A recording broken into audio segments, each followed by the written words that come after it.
Hello everyone, welcome back to our merchant navy decoded YouTube channel. आज हमारे साथ है आयुष कुमार, जिनका सिलेक्शन हुआ है नूसी गोवा में जनवरी बैच के लिए। First of all, how are you Ayush? I'm fine, ma'am. How are you? I am also fine. Ayush, introduce yourself. Good morning, ma'am. My name is Ayush Kumar. I am from Rudrapur, Udham Singh Nagar, Uttarakhand. Right now, I'm 17 years old.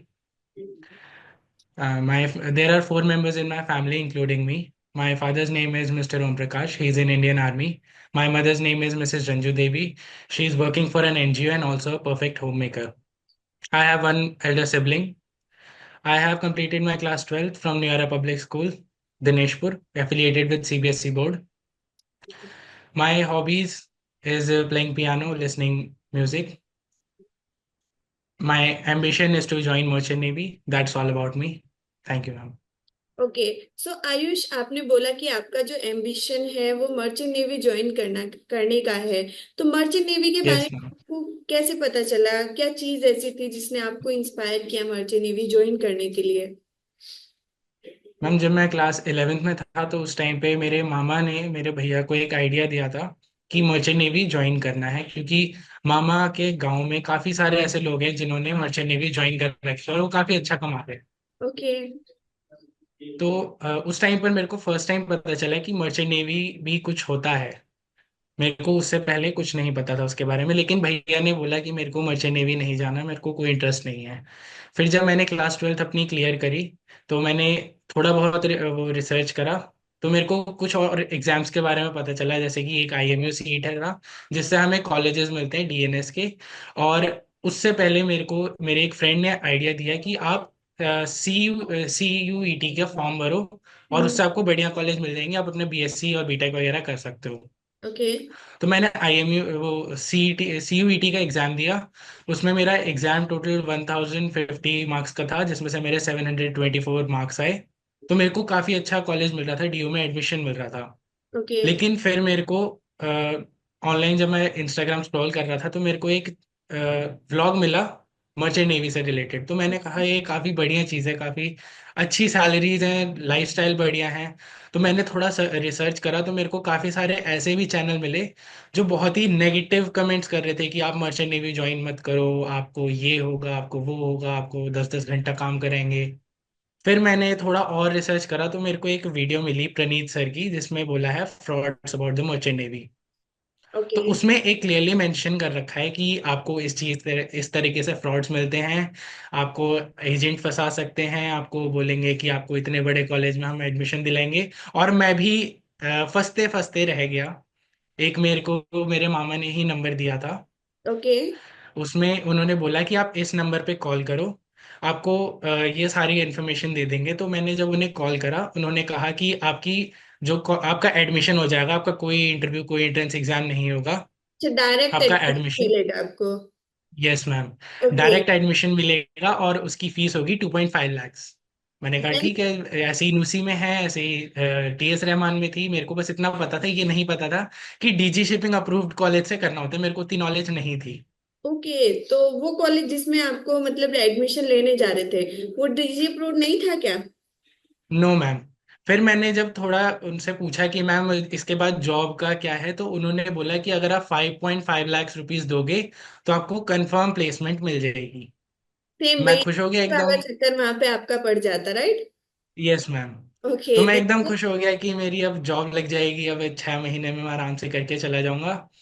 फिर मैंने थोड़ी research करी, मैंने ma'am से पूछा उनसे कि आपकी कंपनी का नाम क्या है। हम्म। मैं कंपनी का नाम मेंशन नहीं करना चाहूंगा, लेकिन मैंने फिर उस कंपनी के बारे में थोड़ी बहुत रिसर्च करी। तो इंस्टाग्राम पे मैंने उसको पेज मिला, मतलब मेरे को उसका पेज मिला।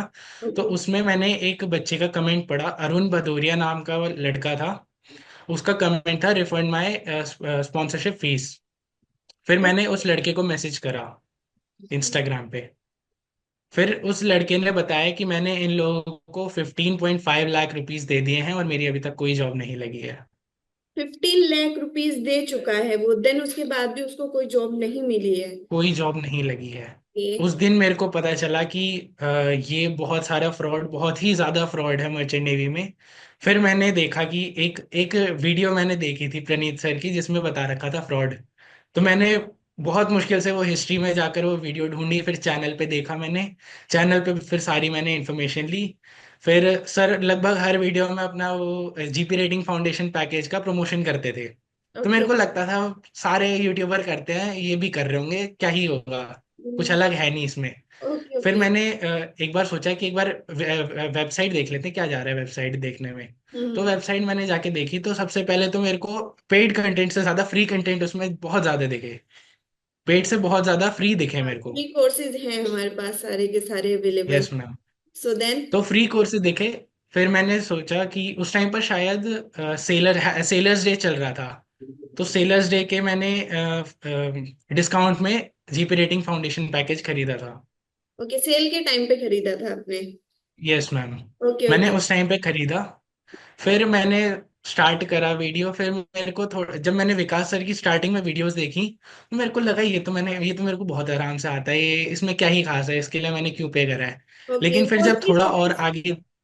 हाँ, मोस्टली यस मैम। स्टूडेंट्स को यही लगता है कि उनको सब आता है, लेकिन जब यस मैम। इंटरव्यू एंट्रेंस देने जाते हैं तब लगता है कि हमें कुछ भी नहीं आता है।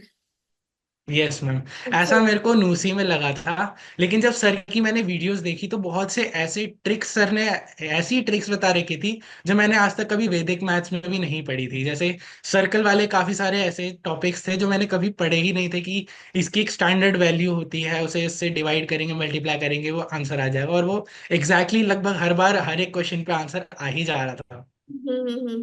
तो वो चीज़ मेरे को बहुत अच्छी लगी। और फिर एक इंग्लिश कॉन्वर्सेशन क्लास होती है हर संडे को, मेरे को उसमें भी अरविंद सर ने बहुत हेल्प करी है। ओके, तो आपने सारी क्लासेस ज्वाइन की है?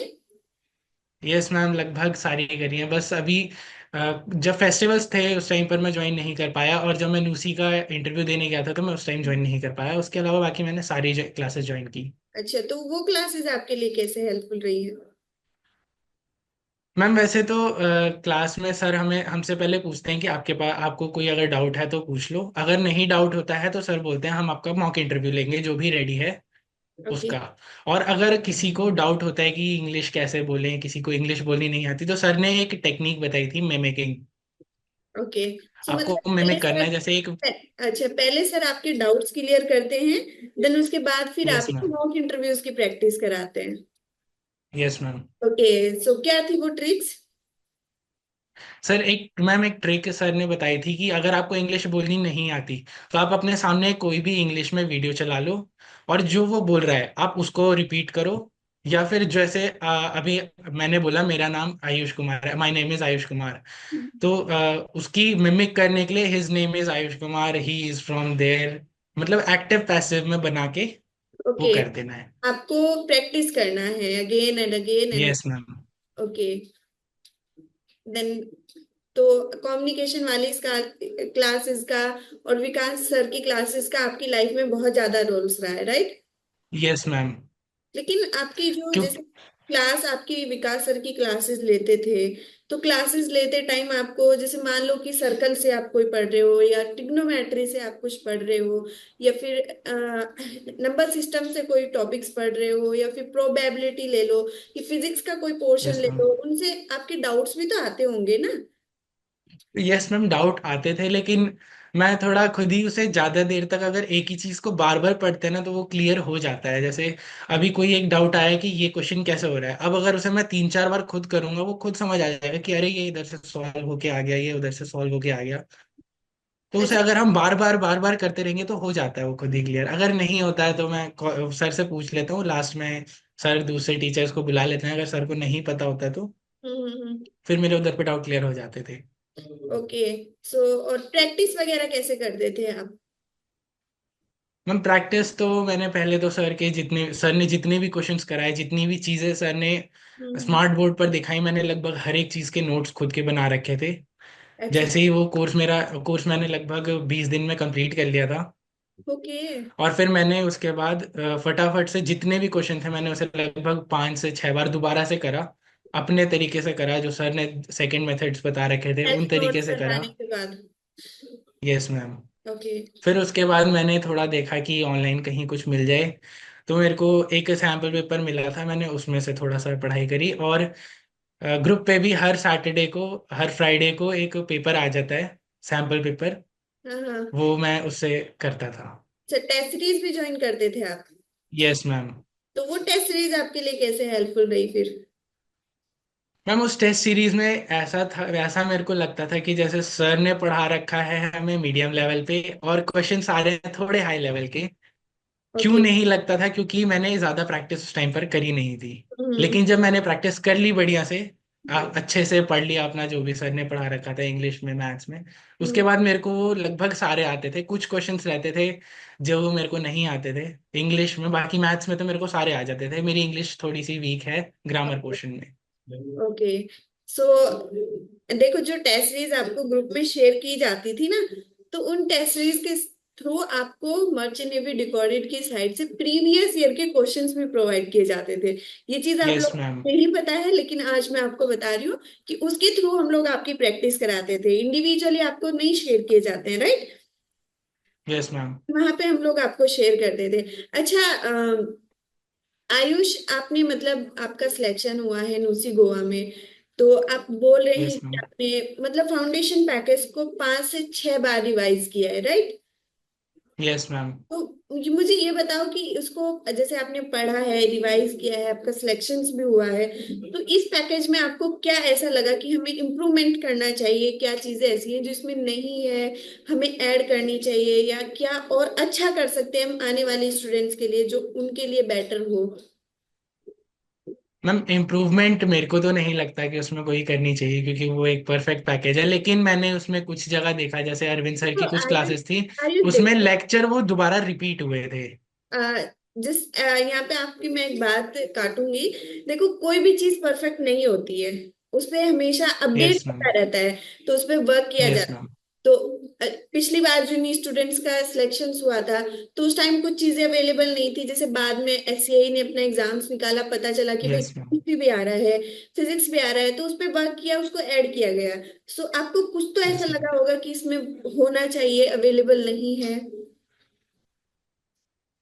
मैम ऐसा तो मेरे को नहीं लगा। बस एक ही चीज लगी कि अरविंद सर की दो तीन लेक्चर हैं वो दोबारा रिपीट हुए हैं, मेरे को बस एक वही उसमें थोड़ा सा फॉल्ट लगा।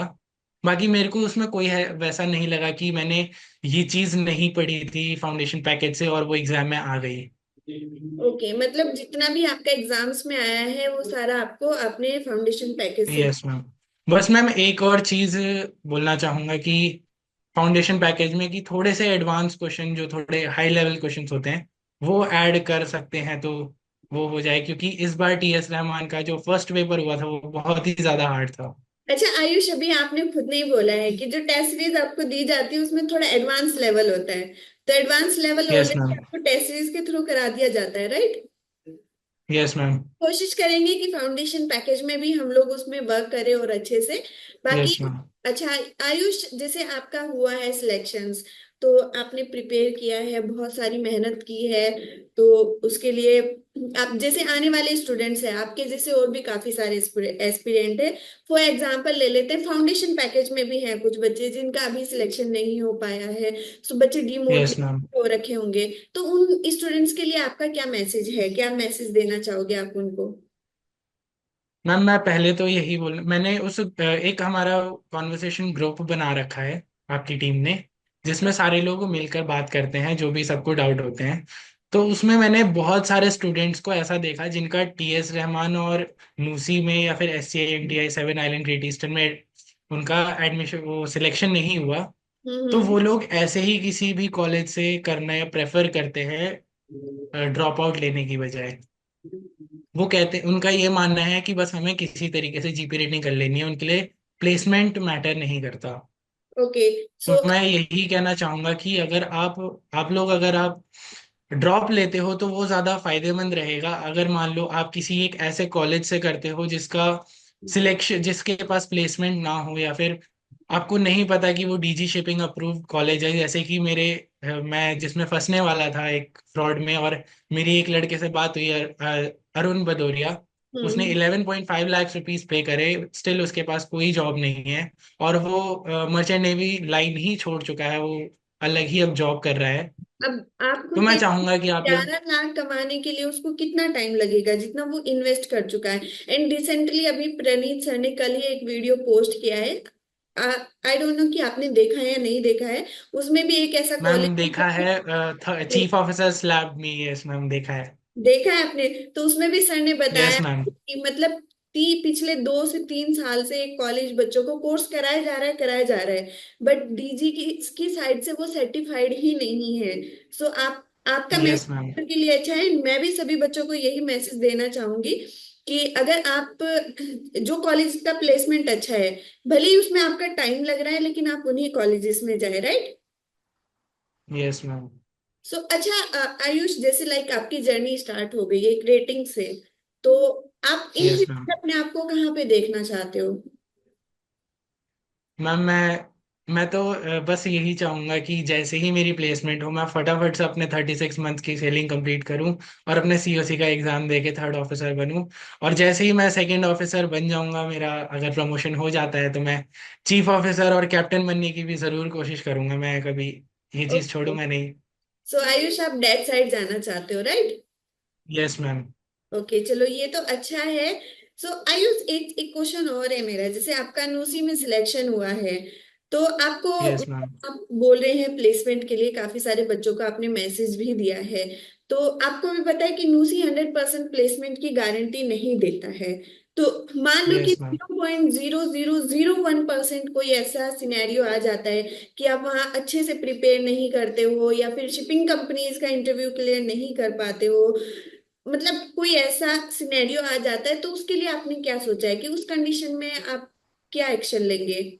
क्विट कर दोगे आप भी, या मैम फिर क्या सोचा है? नो मैम, मैं क्विट क्विट मैं कभी नहीं करने वाला, क्योंकि एक और कंपनी है सिनर्जी तो शिपिंग नाम आपने से, फॉलो मैं करना है उसका never sponsorship. Give up. Yes ma'am. Okay. So okay. Ma'am synergy नाम की एक कंपनी है, वो हर 6 महीने में अपना स्पॉन्सरशिप एग्जाम निकालती है। मैं वो उसके लिए ट्राई करूंगा जरूर। Okay, that's good. सभी स्टूडेंट्स का यही है कि अगर नहीं हो पाता है तो सिनर्जी के लिए प्रिपेयर करें। बट ये है कि आपने फोकस अभी यही करना है कि अगर नूसी में जा रहे हो तो वहीं से आपका सिलेक्शन हो जाए, क्योंकि देखो नूसी में बहुत ज्यादा कंपटीशन है, भीड़ है बहुत यस ज्यादा। मैम। बहुत सारे कॉलेजेस हैं जीपी रेटिंग के लिए जो करा रहे हैं कोर्स, लेकिन प्लेसमेंट नहीं मिल पा रहा है। अब सभी स्टूडेंट्स के पास ऑप्शन बचता है सिनर्जी, वो सारे के सारे स्टूडेंट्स वहां पे जाते हैं। अब वहां पे आपका यस कंपटीशन मैम। बहुत ज्यादा है, इससे बेटर है कि आप 160 स्टूडेंट्स की भीड़ में आप अपनी एक शीट बना लो मेहनत करके। 6 महीने यस की मैम। मेहनत करनी है आपको अच्छे से, फिर आपकी यस मैम। लाइफ एक बार शिप मिल जाए, देन उसके बाद तो आपकी लाइफ फिर हो ही जानी है अच्छी। Yes ma'am. So Ayush, thank you for sharing your journey. Thank you ma'am.